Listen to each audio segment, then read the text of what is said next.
অযত্ন অবহেলায় পড়ে আছে কামরখন্দ লেক। কামরখন্দ উপজেলার এই লেকটি অযত্ন অবহেলায় পড়ে আছে। অন্য উপজেলার লেকটি সুন্দরভাবে করা হয়েছে, কিন্তু এই লেকটি কাজ সম্পূর্ণভাবে শেষ করেনি।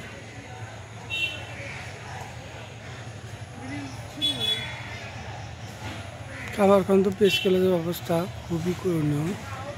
উপজেলা ক্রীড়া সংস্থার অফিসটি খুবই করুণীয়।